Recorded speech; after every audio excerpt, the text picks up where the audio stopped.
नमस्कार छात्रों, हमने पिछले लेक्चर तक अनुवाद के प्रकारों की शुरुआत की है। आज हम विद्वानों के द्वारा जो अनुवाद के प्रकार तथा उसका वर्गीकरण जो किया है उसको हम सुधारण और उन प्रकारों का विश्लेषण भी देखने वाले हैं।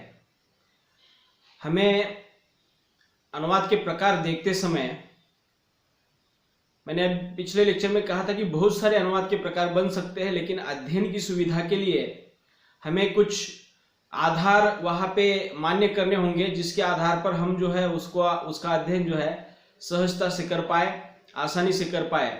इसलिए लगभग 4 आधार हमने उसके वर्गीकरण उसका किया था। और पहला जो वर्गीकरण है साहित्यिक शैली के आधार पर अनुवाद के प्रकार, और मैंने आपको इसमें बताया था कि इसमें लगभग 3 प्रकार है: गद्यानुवाद, पद्यानुवाद और मुक्त छंदानुवाद।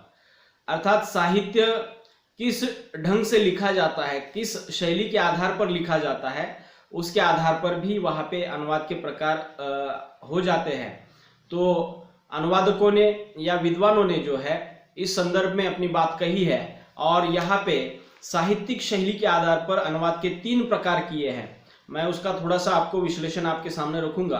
तो 3 प्रकार में से पहला प्रकार जो है गद्यानुवाद। देखिए, गद्यानुवाद क्या होता है? मूल सामग्री जो होती है, मूल सामग्री जो गद्य में लिखी गई है, मूल गद्य का गद्य में अनुवाद करना गद्यानुवाद कहलाता है। देखिएगा, एकदम आसान है कि जो भी सामग्री मूल में जिस रूप में या जिस शैली में लिखी गई है उसका उसी रूप में अनुवाद करना, अर्थात गद्य में है तो गद्य में अनुवाद करना गद्यानुवाद है। प्रायः सभी भाषाओं में पद्य के अर्थ को भली प्रकार समझने के लिए उसका गद्य अनुवाद किया जाता है।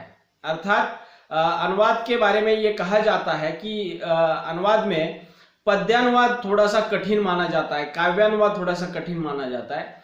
इसलिए पाठकों की रुझान के लिए, पाठकों की समझ के लिए या पाठकों की बोधगम्यता के लिए वहां पे ज्यादातर ये परिपाटी है कि पद्य का अनुवाद जो है गद्य के रूप में वहां पे प्रस्तुत किया जाता है। लेकिन यहाँ पे हम गद्यानुवाद के अंतर्गत वही बात समझने वाले हैं कि जो सामग्री मूल रूप में गद्य के रूप में लिखी है और उसका अनुवाद गद्य में ही जब किया जाता है तो मान लीजिएगा कि वो गद्यानुवाद कहलाया जाएगा।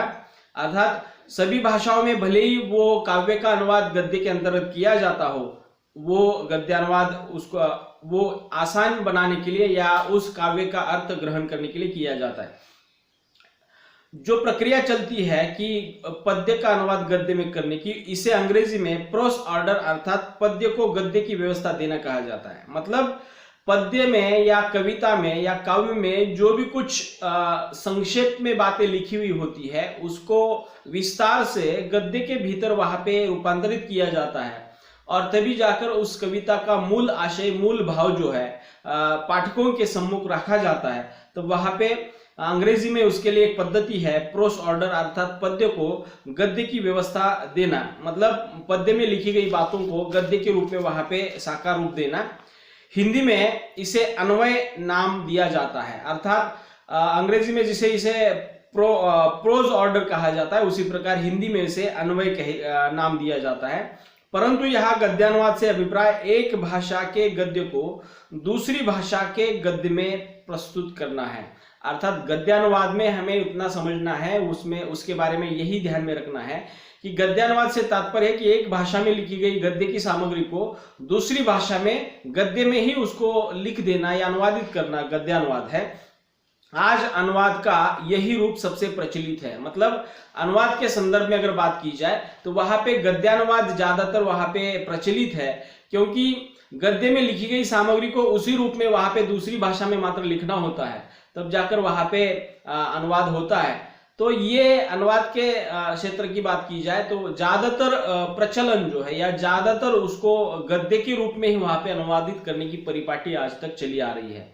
तो शैली के आधार पर, मतलब साहित्यिक शैली के आधार पर जो पहला प्रकार है गद्यानुवाद, गद्यानुवाद से तात्पर्य मूल भाषा में लिखी गई गद्य की सामग्री को दूसरी भाषा में या लक्ष्य भाषा में भी गद्य के रूप में ही रूपांतरित करना या अनुवादित करना अनुवाद है, गद्यानुवाद है। तो इस तरह से आपको समझ में आया होगा कि गद्यानुवाद है क्या। दूसरा जो शैली के आधार पर जो प्रकार है पद्यानुवाद, देखिएगा कि जहां पे हमने देखा कि गद्य के रूप में गद्य का अनुवाद गद्यानुवाद है, उसी प्रकार पद्यानुवाद भी जो है पद्य के रूप में पद्य का अनुवाद जो है पद्यानुवाद कहा जाएगा। तो उसमें विद्वानों ने क्या कहा है देखिएगा। पद्यानुवाद क्या होता है? छंदों में निबद्ध और गेय रचना ही पद्य कहलाती है। अर्थात काव्य के संदर्भ में या कविता के संदर्भ में या पद्य के संदर्भ में मान्यता यह है कि जिस रचना में छंदबद्धता है और उस छंदों में निबद्ध रचना ही और जिस रचना में गेयता है, गेयात्मकता है, वही रचना जो है पद्य कहलाती है। किसी एक भाषा के पद्यों का दूसरी भाषा के पद्यों में अनुवाद प्रस्तुत करना, छंदोबद्धता का निर्वहन करना पद्यानुवाद कहलाता है। अर्थात अभी जो हम कह रहे थे गद्य के बारे में, वही वहां पे पद्य के बारे में बात है कि किसी भाषा में लिखी गई पद्य सामग्री को या पद्य को दूसरी भाषा में पद्यों में ही छंदबद्धता के साथ वहां पे प्रस्तुत करना पद्यानुवाद है। मैथ्यू अर्नोल्ड के लाइट ऑफ एशिया का आचार्य रामचंद्र शुक्ल द्वारा बुद्ध चरित के रूप में अनुवाद पद्यानुवाद का सुंदर उदाहरण है। अब देखिएगा, पद्यानुवाद के बारे में अगर उसके उदाहरण की भी अगर चर्चा की जाए तो मैथ्यू अर्नोल्ड नामक जो पाश्चात्य विद्वान है, उनकी पाश्चात्य रचनाकार है, उनकी एक रचना है लाइट ऑफ एशिया।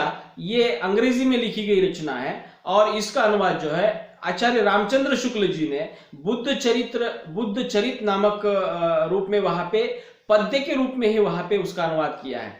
अर्थात मैथ्यू अर्नोल्ड ने लिखी हुई लाइट ऑफ एशिया ये रचना जो है पद्य रूप में लिखी है और उसी का पद्य रूप में अनुवाद जो है आचार्य रामचंद्र शुक्ल जी ने बुद्ध चरित नामक अनुवाद के रूप में वहां पे पद्यानुवाद किया है। और ये मुझे लगता है कि पद्यानुवाद का एक सुंदर उदाहरण है।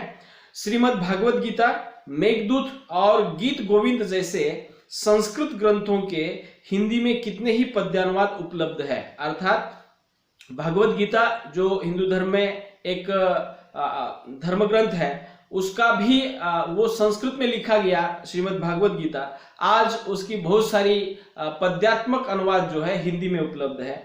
मेघदूत, गीत गोविंद जैसे अनेक ऐसे ग्रंथ हैं जहां पे उसको संस्कृत में लिखा गया था और आज वो हिंदी में पद्य के रूप में ही वहां पे लिखे गए हैं, अर्थात अनुवादित किए गए हैं। तो ये भी पद्यानुवाद के उदाहरण है। तो समझ लीजिएगा कि इस मध्य के भीतर हमें यही ध्यान रखना है कि मूल सामग्री अगर पद्य में है, काव्यमय शैली में है, उसका अनुवाद उसी पद्य में या काव्यमय शैली में दूसरी भाषा में जब किया जाता है तब उसको पद्यानुवाद कहा जाता है। ठीक है।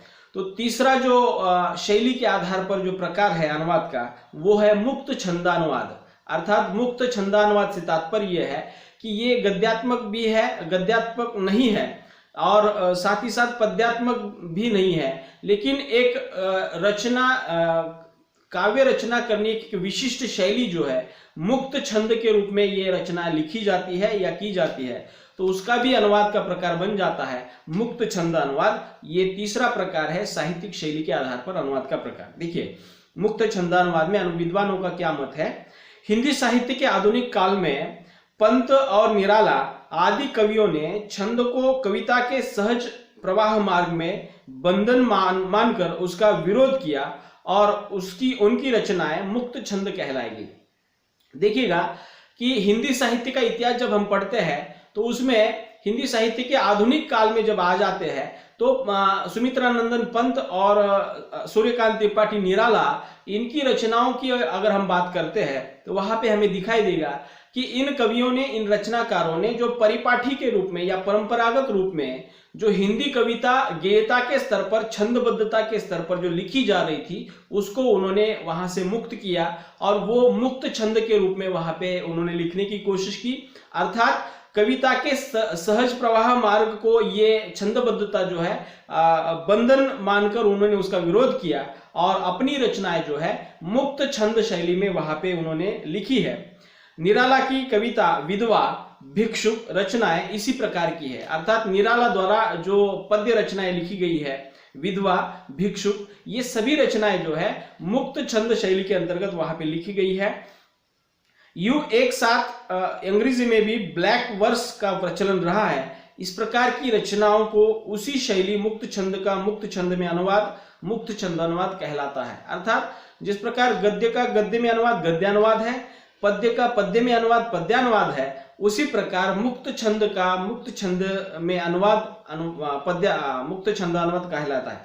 अर्थात मुक्त छंद का मुक्त छंद में अनुवाद मुक्त छंदानुवाद कहलाता है। हिंदी में कुछ लोगों ने शेक्सपियर के मुक्त छंदों का मुक्त छंदों में अनुवाद किया है। अर्थात अंग्रेजी रचना का जो है शेक्सपियर, उनकी रचनाएं भी जो है निराला और सुमित्रानंद पंत की जैसी मुक्त छंद में लिखी गई है, और उनकी मुक्त छंद की कविताओं को या रचनाओं को उन्होंने मुक्त छंदानुवाद के रूप में ही वहां पे अनुवाद किया है। तो इसलिए मुक्त छंद का मुक्त छंद में अनुवाद मुक्त छंदानुवाद कहा जाता है। पद्य का पद्य के रूप में अनुवाद पद्यानुवाद कहा जाता है। गद्य का गद्य के रूप में अनुवाद गद्यानुवाद कहा जाता है। अर्थात हमें इतना इसमें समझना है कि मूल में वह रचना किस रूप में किस शैली में लिखी गई है, और वही शैली अगर अनुदित पाठ में वहां पे बरकरार है तो समझ लीजिएगा कि वह गद्यानुवाद है, वह पद्यानुवाद है और मुक्त छंदानुवाद है। तो ये शैली के आधार पर जो अनुवाद के जो प्रकार किए हैं, ये मुझे लगता है कि इसको ज्यादा समझने में कुछ कठिनाई नहीं आएगी, क्योंकि हमें इसमें यही बात ध्यान में रखनी है कि मूल रचना किस शैली में लिखी है और वही रचना अनुदित पाठ में किस शैली में लिखी जा रही है, उसके आधार पर हम जो है उस अनुवाद के प्रकार को समझ सकते हैं। तो मुझे लगता है कि आपको ये बात समझ में आई होगी। तो शैली के आधार पर या साहित्यिक शैली के आधार पर अनुवाद के प्रकार जो है, इसमें इतना मुझे लगता है कि काफी है, और आप इसको अगर नहीं समझते तो एक बार सुन लीजिएगा, आपको समझ में आ जाएगा, क्योंकि इसमें ज्यादा कुछ कठिन नहीं है। मूल में जो लिखा है उसी शैली के अंतर्गत अगर अनुदित पाठ में लिखा जाता है तो वो अनुवाद गद्यानुवाद पद्यानुवाद और मुक्त छंदानुवाद कहा जाता है। तो ठीक है, अगले लेक्चर में हम अगला जो वर्गीकरण है या अनुवाद के प्रकार की आधार जो है उसको लेकर मैं आपके सामने उपस्थित रहूंगा। तब तक के लिए रुकते हैं, धन्यवाद।